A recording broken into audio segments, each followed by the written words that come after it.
जिसमें हम लोग देख रहे थे कि किसी भी इकोनॉमी को या अर्थव्यवस्था को कैसे देखा जाता है, कैसे समझा जाता है। ये बात हम लोग किए थे कि किसी भी अर्थव्यवस्था को जब समझना होता है तो हम उसको अलग अलग तरीके से समझने की कोशिश करते हैं, और वो अलग अलग तरीके से जो समझ रहे हैं हम लोग या अभी तक से बात किए हैं, वो दरअसल इसलिए भी जरूरी है क्योंकि वो इकोनॉमी के एक अलग तरह के नेचर या कैरेक्टर को रिप्रेजेंट करता है, और वो नेचर और कैरेक्टर अपने आप में प्रश्न है जो पूछे जाते रहे हैं।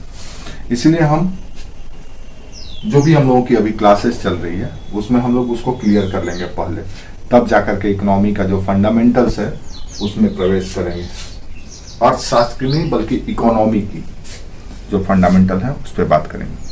पिछले क्लास में हम लोग देखे थे कि अंडर अनऑर्गेनाइज्ड या असंगठित अर्थव्यवस्था क्या होता है, अनऑर्गेनाइज्ड इकोनॉमी। फिर देखे थे हम लोग कि ऑर्गेनाइज्ड इकोनॉमी क्या होता है, संगठित अर्थव्यवस्था क्या होता है। इसका भेद हम लोग समझ चुके थे, कुछ पॉइंट्स था, और उस पॉइंट्स पे हम लोग दोनों को अंतर समझे कि इस आधार पर हम इसको असंगठित करते हैं और इसको संगठित करते हैं। अब ये तो हुआ फंडामेंटल कॉन्सेप्ट की बात कि कल को अगर आपको आंसर राइटिंग करना हो या क्वेश्चन पूछा जाए तो आप बता दें कि अनऑर्गेनाइज्ड सेक्टर क्या है और कैसे काम करता है वो। ये भी सीधे सवाल आपसे पूछे जा सकते हैं। लेकिन असली समस्या जो आएगा, जो आपसे सवाल पूछे जाएंगे, वो पूछे जाएंगे कि अगर भारत में असंगठित कारोबार है, जैसा कल हमने एक डाटा दिया था कि भारत में जितने कामगार हैं, जितने लेबर हैं, उस लेबर के कितने परसेंट, कम से कम कितने परसेंट लोग अनऑर्गेनाइज्ड सेक्टर में काम करते हैं? 90% क्षेत्र। आप लोग भूल जा रहे हैं डाटा? हाँ, तो डाटा याद रखो, वो डाटा ही क्वेश्चन है, आप लोगों से पूछा जाएगा कि कितनी परसेंट जनसंख्या असंगठित क्षेत्र में कार्यरत है। तो 90% जनसंख्या असंगठित क्षेत्र में कार्यरत है, यानी 100 में 90% लोग ऐसे ही हैं, काम करने वाले हैं, जिनका सरकार के साथ कोई तारतम्यता नहीं है, सरकार के साथ कोई पंजीकरण नहीं है, सरकार के किसी स्कीम का फायदा उनको नहीं मिलता है, और न तो वो सरकार को टैक्स दे करके कोई कंट्रीब्यूशन करते हैं। तो ये एक बहुत बड़ी समस्या है। अब ये समस्या किसी इकोनॉमी में किसी भी सरकार के लिए भी एक चुनौती है कि कैसे इसको अनऑर्गेनाइज्ड है ऑर्गेनाइज में लाया जाए। ये सरकार के लिए भी, गवर्नमेंट के लिए एक चैलेंज है। अब आपका सवाल यही बन जाएगा, जैसे ही सरकार का हस्तक्षेप हुआ या सरकार या गवर्नमेंट का पहल शुरू होगा, देन ये आपके लिए एक प्रश्न बन गया, पूछा जाएगा आपसे। अभी तक आपने अनऑर्गेनाइज्ड और ऑर्गेनाइज्ड को समझा है। अब देखते हैं कि अनऑर्गेनाइज्ड सेक्टर के लिए सरकार क्या क्या करती है और अनऑर्गेनाइज्ड सेक्टर में क्या क्या चैलेंजेस है। ऑर्गेनाइज्ड सेक्टर से आपसे सवाल नहीं पूछे जाएंगे कि संगठित क्षेत्र का भारतीय अर्थव्यवस्था में क्या योगदान है, वहां से सवाल न के बराबर पूछे जाएंगे। है क्या, ये पूछा जा सकता है। कौन कौन आता है, ये पूछा जा सकता है। ये नहीं पूछा जा सकता है कि इसकी क्या समस्या है, क्योंकि ये तो खुद सरकार के संरक्षण में, सरकार के साथ मिलकर के काम करती है। सवाल यहीं से पूछे जाएंगे, अनऑर्गेनाइज्ड सेक्टर से। तो अब हम लोग चलिए बात करते हैं कि अनऑर्गेनाइज्ड सेक्टर में क्या क्या चैलेंजेस है, और उन्हीं चैलेंजेस को निपटने के लिए भारत सरकार के द्वारा कौन कौन से कदम उठाए जाते हैं या कौन कौन से कदम उठाए गए हैं। समझ में आया क्या हम बात करने वाले हैं?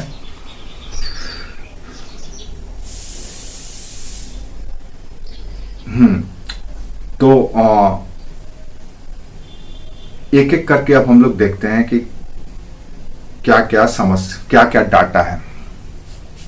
जैसे जो एकदम रिकॉर्डेड डाटा है, उस डाटा को आपको याद रखना है, और आप जब आंसर राइटिंग करेंगे या ऑब्जेक्टिव क्वेश्चन जब आपसे पूछा जाएगा तो वो डाटा ही क्वेश्चन पूछा जा सकता है, वो अपने आप में क्वेश्चन है।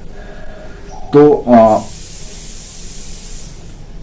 असंगठित क्षेत्र से संबंधित कुछ महत्वपूर्ण तथ्य हम लोगों का, और उसके बाद चैलेंजेस क्या है और उस चैलेंजेस से निपटने के लिए भारत सरकार क्या कर रही है।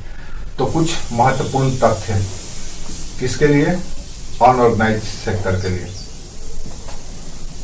सबसे पहला तथ्य कि भारत की कुल आबादी का लगभग 27.5 करोड़ 27.69 करोड़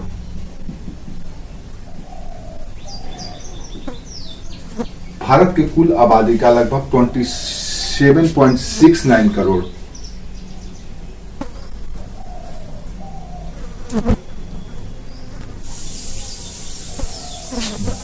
की आबादी जो असंगठित क्षेत्र में काम करती है,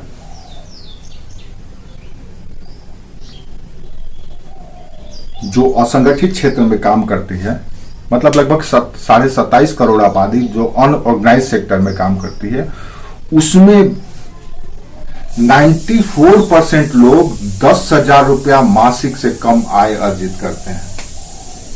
इसमें 94% लोग 10,000 रुपए से कम मासिक आय अर्जित करते हैं। अब देख लो कितनी बड़ी संकट है, कितनी बड़ी समस्या है।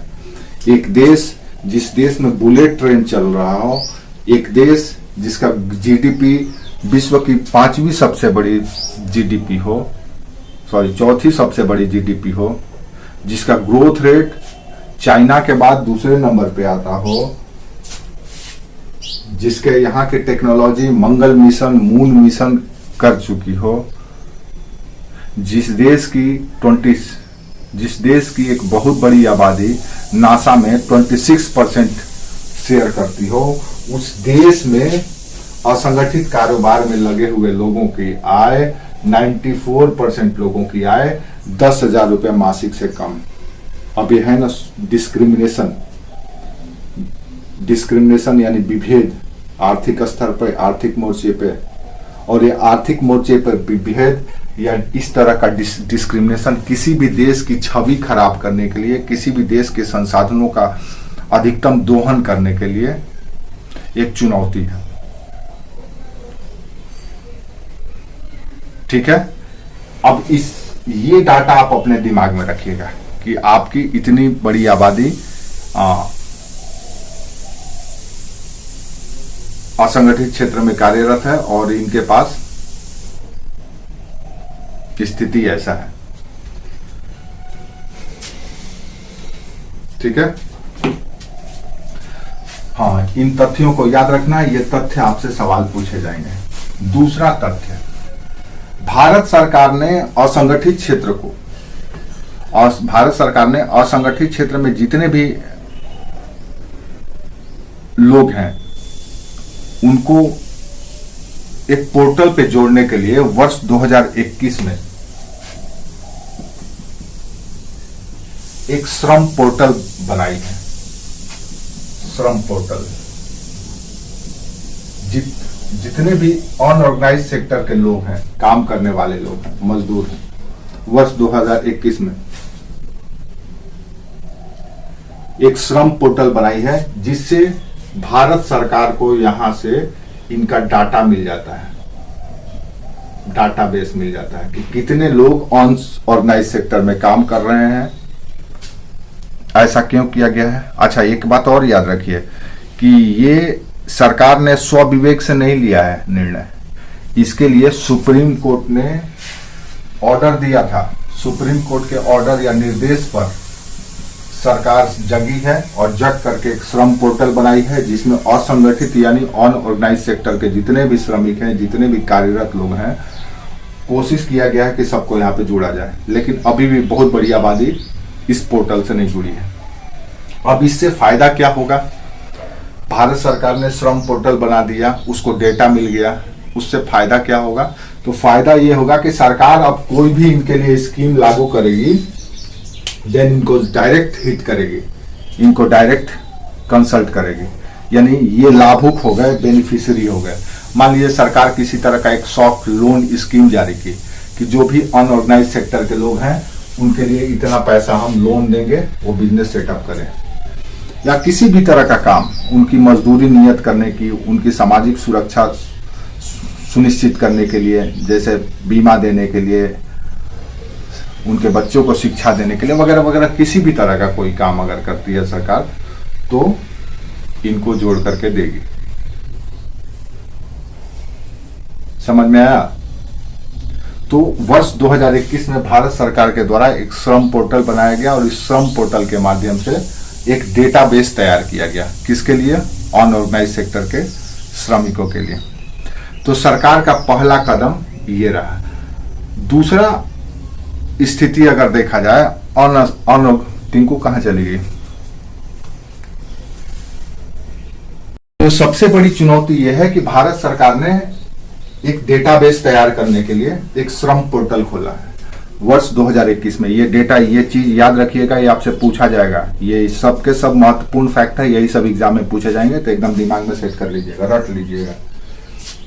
तो वर्ष 2021 में सुप्रीम कोर्ट के निर्देश पे सरकार ने एक श्रम पोर्टल शुरू किया कि जितने भी अनऑर्गेनाइज सेक्टर में काम करने वाले लोग हैं सब के सब यहाँ पर आकर के अपना ये दर्ज करा लें, ताकि सरकार को एक डाटा मिल जाए। सरकार ने ऐसा क्यों किया? ताकि सरकार कोई स्कीम लाए, कोई योजना लाए, तो वैसी स्थिति में वो सर्विसेज दे सके, इसलिए ऐसा किया गया है। दूसरी ओर आप क्या देखते हैं कि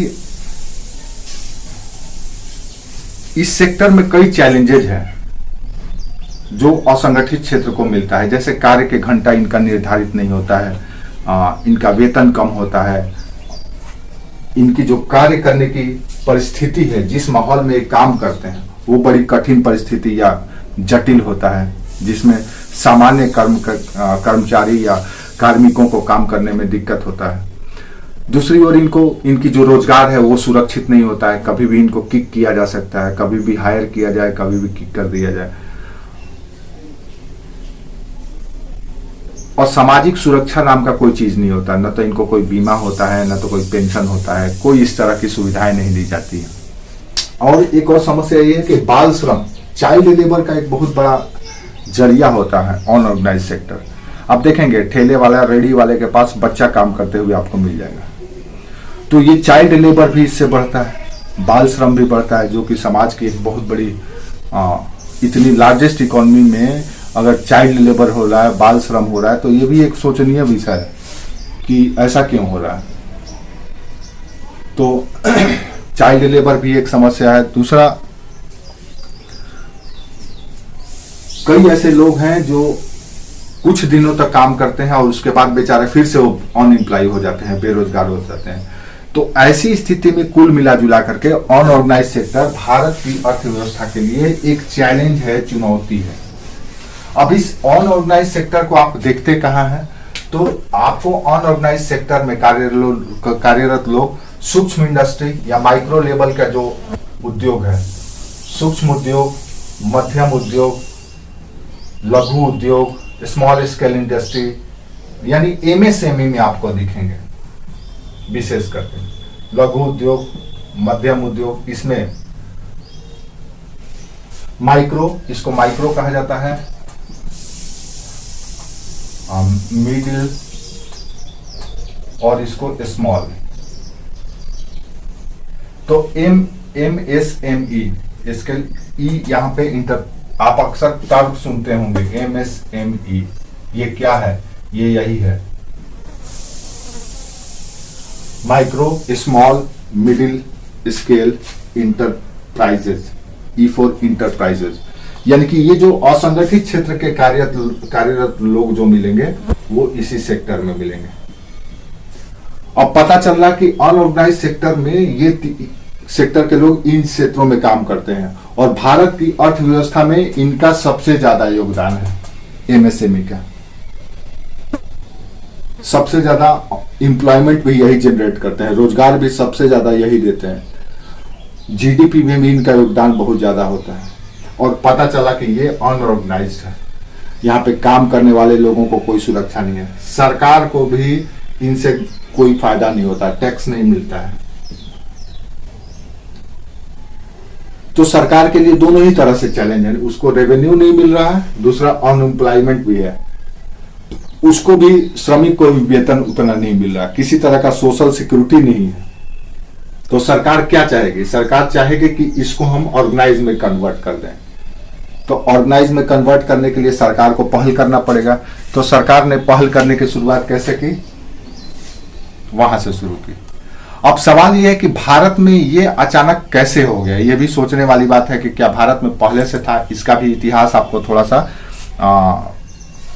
देखना पड़ेगा कि भारत में असंगठित क्षेत्र की शुरुआत कैसे हुई। क्या पहले से था ऐसा इतना व्यापक? तो जब सरकार का सीधे हस्तक्षेप नहीं होता था, जब आपके यहाँ राजतंत्रीय व्यवस्था था, तो राजतंत्रीय व्यवस्था में टैक्स दे करके आप सरकार से सुरक्षित रहते थे। लेकिन वहां पे संगठित और असंगठित का कॉन्सेप्ट नहीं था, लेकिन अब यहाँ पे हो गया है। तो दरअसल हुआ क्या है? क्यों हमारे यहाँ असंगठित या और अनऑर्गेनाइज सेक्टर इतना बढ़ गया, जिसमें 90% पॉपुलेशन वहां पे कार्यरत है? उस क्षेत्र की स्थिति ऐसा क्यों है? ये भी सोचने वाली एक आपके दिमाग में ये सवाल उठना चाहिए। तो दरअसल हुए क्या थे, इसके पीछे कारण क्या था? तो कारण ये था कि वर्ष 1980 में 1980 में भारत ने कर सुधार किया, टैक्स रिफॉर्म किया था। भारत सरकार के द्वारा टैक्स रिफॉर्म लाया गया, कर सुधार कहने का मतलब यह है कि कल तक कुछ ही लोगों के द्वारा जो टैक्स दिया जाता था, अब उसका कर का विस्तार करने की सरकार कोशिश की कि अधिक से अधिक लोगों से रेवेन्यू कलेक्ट किया जाए। ठीक है।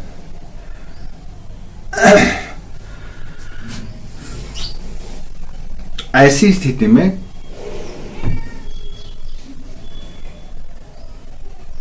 सरकार ने यह की कि भाई उन क्षेत्रों को जिसमें अधिक से अधिक एम्प्लॉयमेंट जनरेशन होता है या जिसमें अधिक से अधिक श्रमिक लगते हैं, यानी श्रम गहन उत्पादन होता है। अब जैसे कृषि, आज से 15-20 साल पहले कृषि देख लीजिए, तो कृषि में क्या होता था? 5 बीघा खेती है, 15 लोग काम करते थे, उसमें लेबर ज्यादा लगते थे। यहां भी कुछ ऐसा ही स्थिति था। किसी भी सेक्टर में चले जाइए तो भारत में सबसे ज्यादा जो रोजगार देता है वो कौन सा क्षेत्र देता है? कैपिटल बेस्ड या कैपिटल ओरिएंटेड कंपनी या लेबर बेस्ड कंपनी? तो पता चलेगा labour based company. Capital based company जो है या पूंजी आधारित जो कंपनी है वो टेक्नोलॉजी से उत्पादन का काम करती है। और आजकल तो ऑटोमेशन का जमाना आ गया है, ऑटोमेशन का जमाना आ गया है। सारे के सारे कंप्यूटर और रोबोट काम कर देते हैं। बड़ी बड़ी कंपनियों में जाएंगे तो आपको पता चलेगा कि 1-2 लोग बैठे हुए हैं, बाकी सारा का सारा काम, रॉ मटेरियल डालना हो, प्रोसेस करना हो, प्रोडक्शन तैयार करना हो, पैकेजिंग करना हो, ट्रांसपोर्टिंग में पहुंचाना हो, वो सारे के सारे काम मशीन और रोबोट कर रहे हैं, और एक बंदा बैठा हुआ है कंप्यूटर पर, बस वही ऑपरेट कर रहा है। तो हमारे यहाँ का जो एमएसएमई सेक्टर है, वो एमएसएमई सेक्टर में लेबर बेस्ड इकोनॉमी है। आदमी काम करते हैं, उत्पादन करते हैं, जैसे बीड़ी बनाना हो या कोई भी काम हो, हाथ से वो लोग काम करते हैं। तो सरकार ने ये रिफॉर्म किया कि भैया जो श्रम गहन सेक्टर है, जहां पे श्रमिक ज्यादा काम करते हैं, उनको बढ़ावा देने के लिए, क्योंकि वहां से रोजगार जनरेट होता है, उनको कुछ रियायतें दी जाएगी, टैक्स में कुछ रिलैक्सेशन दिया जाएगा। ऐसी स्थिति में कई ऐसे उद्योगों का विकास हो गया जो श्रम गहन थे। तो सरकार ने ये सोचा था कि भाई ये रोजगार दे रहे हैं तो इसीलिए इनको हम बढ़ावा देते हैं। दूसरी ओर सरकार के इस रियायत देने की वजह से कई ऐसे कंपनी थी जो स्मॉल स्केल के रूप में अपने आप को कन्वर्ट कर ली और कन्वर्ट करके लेबर बेस्ड काम करने लगी। अब जैसे ही ये करने लगे, ये एक परंपरा शुरू हो गया, क्योंकि अब इनको सरकार को टैक्स देना नहीं है, कोई लाइसेंस नहीं लेना है, न तो रजिस्ट्रेशन कराना है, न तो किसी तरह का कोई परमिशन लेना है। कहीं भी दुकान खोले, कहीं भी छोटे से जगह में प्लांट लगाए और उत्पादन का काम करने लगे और अधिक से अधिक मुनाफा कमाने लगे, और श्रमिकों के इसके बदले में न के बराबर सुविधाएं दी गई, न तो वेतन न तो सुरक्षा। तो ये परंपरा की शुरुआत 1980 में सरकार के फैसले से या सरकार के प्रयास से शुरू हुआ, और बहुत बड़ी संख्या में एक बहुत बड़ी उत्पादक इकाई बदल गई इसमें। एक मिनट थोड़ा सा रुकिएगा आप लोग।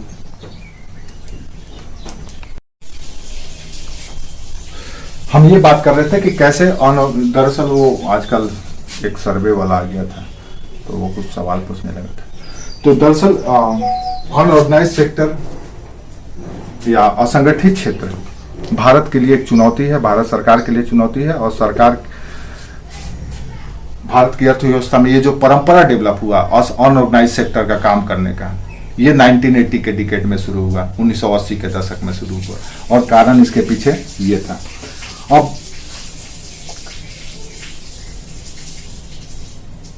इसको कैसे ठीक किया जाए, सवाल यह है कि सरकार इसके लिए क्या करे। ये भी एक समस्या है कि इसका उपचार क्या है। तो सरकार इसके लिए कई पहल की है, जिस पहल के माध्यम से इसे ठीक करने की कोशिश की जा रही है। क्लास में कोई बीच में आ जाता है ना तो थोड़ा सा डिस्टरबेंस हो ही जाता है।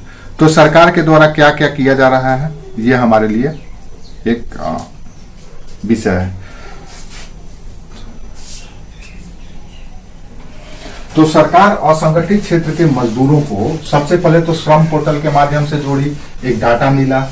फिर सरकार कई स्कीम लाई है, कई योजनाएं लाई हैं, जिन योजनाओं के माध्यम से जितने भी पोर्टल पे रजिस्टर्ड लोग हैं असंगठित क्षेत्र के, उनको कई तरह के स्कीम से फायदा दिया जाता है। बोलिए।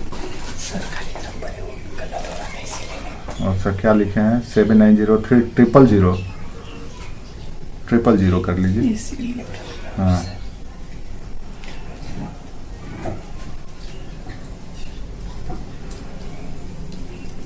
ठीक है, अब आ जाएगा। एक मिनट रुक जाओ, चलो।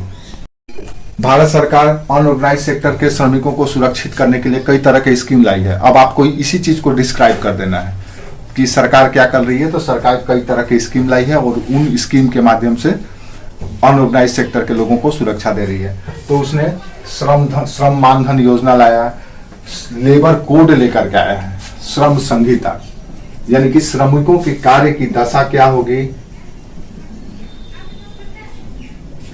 उनकी सैलरी या वेतन कितना होगा, उनकी छुट्टी क्या होगी, कितनी होगी, कौन कौन से सामाजिक सुरक्षा दिया जाना चाहिए। यानी एक तरह से एक कोड लाया गया है और हर एक कंपनी को, हर एक उत्पादक इकाई से ये अपेक्षा की गई है कि ये संहिता को लागू करे। तो सरकार का एक पहल ये भी है। तीसरा, आप देखेंगे कि आत्मनिर्भर भारत अभियान जो भारत सरकार का है, आत्मनिर्भर भारत अभियान,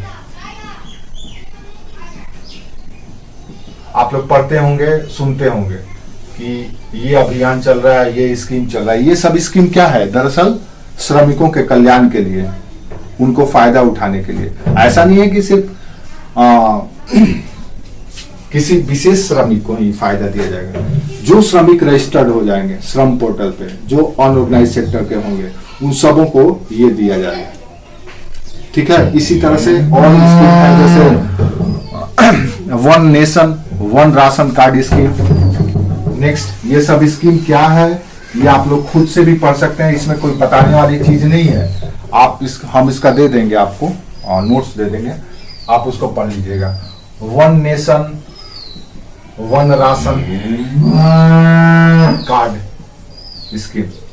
अब इससे श्रमिक कहीं भी रहे बेचारे, उसको अपने भोजन के लिए संघर्ष नहीं करना पड़ेगा।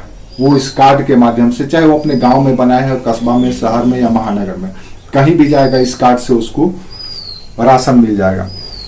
इसी तरह से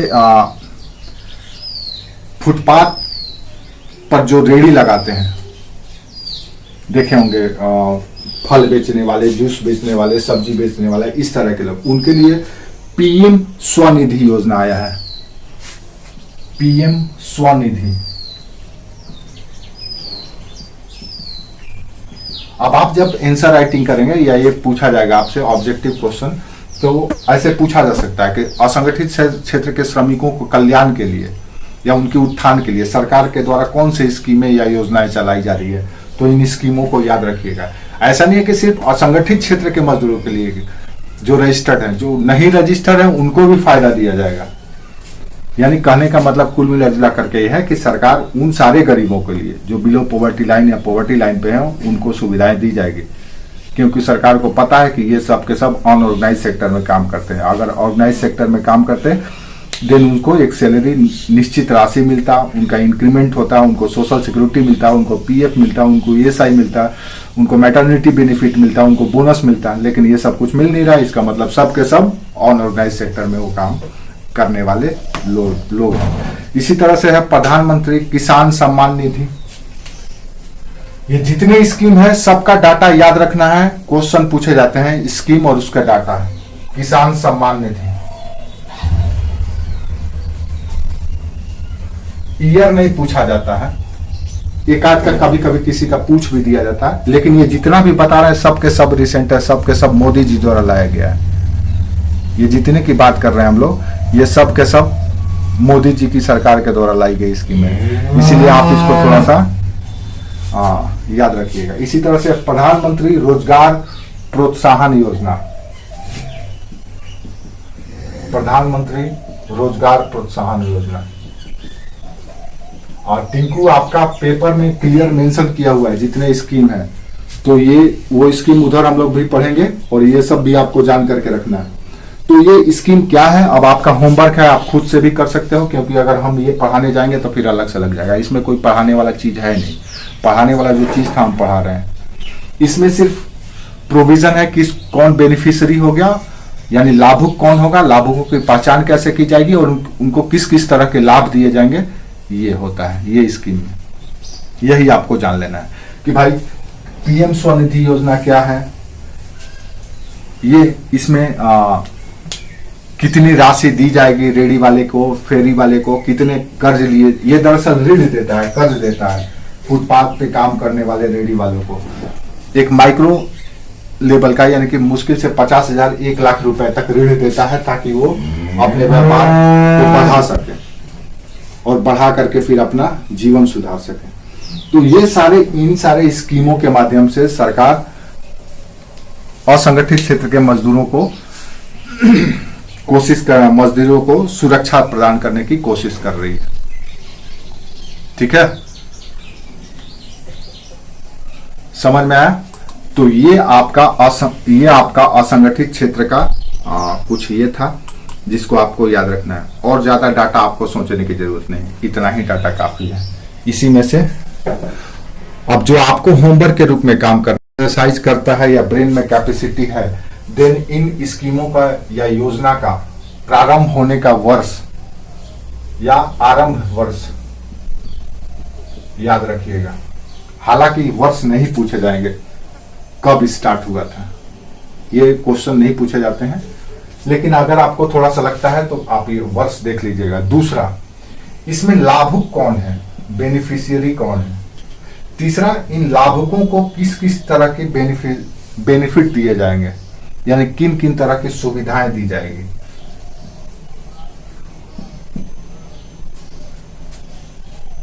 ये तीन। अच्छा, चौथा चीज, एक और चीज याद रखिएगा कि इसमें अगर किसी स्कीम में राज्य सरकार का भी कंट्रीब्यूशन है, जैसे कई ऐसे स्कीम होते हैं जो केंद्र के द्वारा शुरू किए जाते हैं और उसमें राज्यों का भी कंट्रीब्यूशन होता है, सहयोग होता है, कि अगर 100 रुपया लाभुक को देना है, बेनिफिशियरी को 100 रुपया हमें देना है, तो 80 रुपया केंद्र की सरकार देगी, तो 20 रुपया राज्य की सरकार देगी। तो ये चीज भी देख लीजिएगा कि राज्यों का भी कोई कंट्रीब्यूशन है कि नहीं है, राज्य सरकार भी देगी कि नहीं देगी। तो ये 3-4 चीज आप बस इस स्कीम से याद रखिएगा, वहीं से आपसे क्वेश्चन पूछे जाएंगे। अब जैसे यूपीएससी चाहे स्टैंडर्ड एग्जाम में एक स्कीम कहीं उठा करके ला दिया जाएगा, पूछा जाएगा कि प्रधानमंत्री स्वनिधि योजना क्या है, उसमें 4 पॉइंट रहेगा कि ये कौन सी बातें इससे कंसर्न सही है, तो आपको पता होगा, देन आप उसको टिक मार देंगे। अभी तक से आप लोग स्कीम को एक अलग तरीके से देखते थे, लेकिन वो सबको जितने भी स्कीम चलाए जाते हैं याद रखो। एक और बात है, भारत सरकार जैसे समझ लो वैसे ये सरकार है, भारत की सरकार है, चाहे कहीं की भी दुनिया की कहीं की भी सरकार हो, ये सरकार है। अब ये सरकार का काम क्या है, सरकार का क्या काम है? अपने जनता का कल्याण करना है, जन कल्याण, यही इसका काम है। कल्याण किस तरह का? तो सामाजिक कल्याण, सोशल, आर्थिक कल्याण और नैतिक उत्थान, और राजनीतिक भी रख लो, राजनीतिक कल्याण भी। अब सरकार का यही काम है।